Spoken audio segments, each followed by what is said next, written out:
दोस्तों, आज की कहानी है। कुदरत ने हमें जैसा भी रंग रूप दिया है, उसी से संतुष्ट होकर जीवन व्यतीत करना चाहिए। किसी नीम के वृक्ष पर एक कौवा और एक बगुला रहते थे। जब कभी कौवा बगुले को देखता तो दुखी हो उठता। मन ही मन प्रभु से प्रार्थना करता, हे प्रभु, आप मुझे भी बगुले जैसा सफेद बना दो, तब मैं कितना सुंदर लगूंगा। समय गुजरता गया। कौवे की बगुले जैसा सफेद रंग का पक्षी बनने की धुन और भी ज्यादा बढ़ती गई। एक दिन कौवा बगुले से बोला, मैं भी तुम्हारे जैसा सफेद बनना चाहता हूं, मुझे सफेद होने का रहस्य तो बता दो।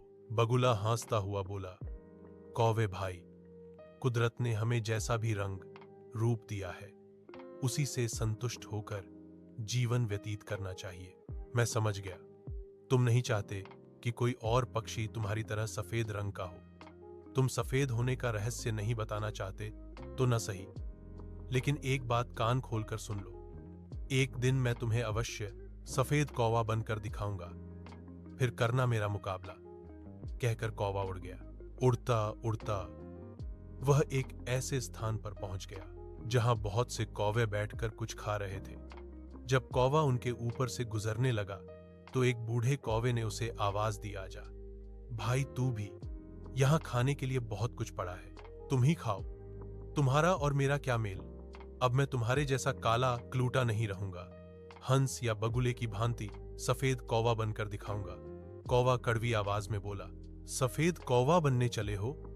अरे वाह, तब तो हमें भी सफेद बनने का रहस्य बताना भाई। हंसता हुआ बूढ़ा कौवा बोला। अन्य कौवे भी हंसने लगे, लेकिन उस कौवे ने उनकी एक न सुनी। उड़ता उड़ता वह एक घने जंगल में चला गया।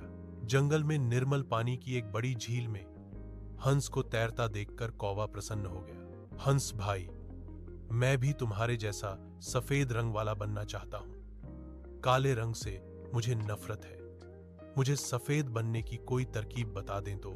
कौवे ने गिड़गिड़ाते हुए हंस से कहा, सफेद रंग का बनना चाहते हो? कहकर हंस मुस्कुराया।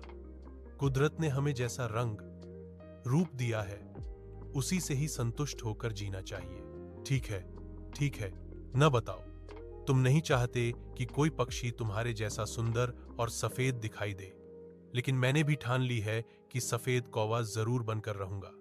कहकर कौवा झील में डुबकियों लगाने लगा। उसका ख्याल था कि शायद झील में ही रहने के कारण हंस का रंग सफेद है।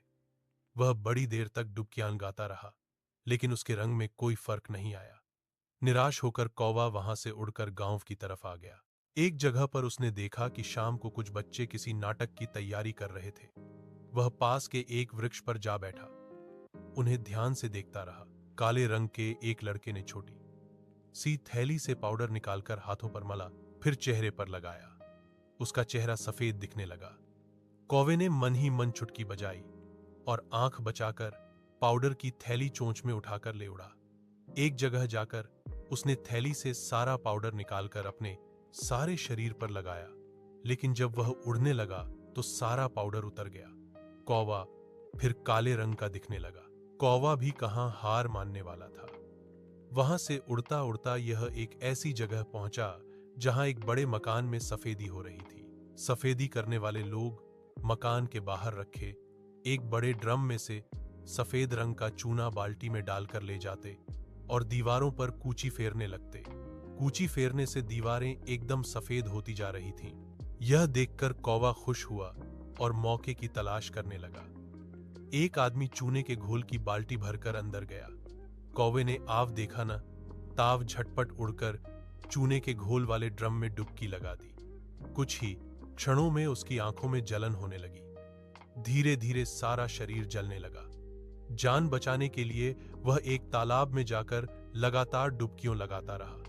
तब कहीं उसकी आंखों और शरीर के अन्य हिस्सों से सफेदी की जलन का असर कम हुआ। काफी देर बाद जब कौवा पूरी तरह होश में आया तो उसने अपना माथा पीट लिया और रंग सफेद करना भूल अपने घर की ओर उड़ गया। सभी साथी उसे वापस लौटता देख बहुत हंसे, परंतु अब उसे पूरी तरह समझ आ गया था कि जो प्रभु ने दिया उसमें संतोष करना चाहिए। तो दोस्तों, ये थी कौवा की कहानी। अगर आपको और भी ऐसी ही वीडियो चाहिए तो मेरे चैनल को सब्सक्राइब कर जुड़े रहे और दूसरों को भी अवश्य शेयर करें। धन्यवाद।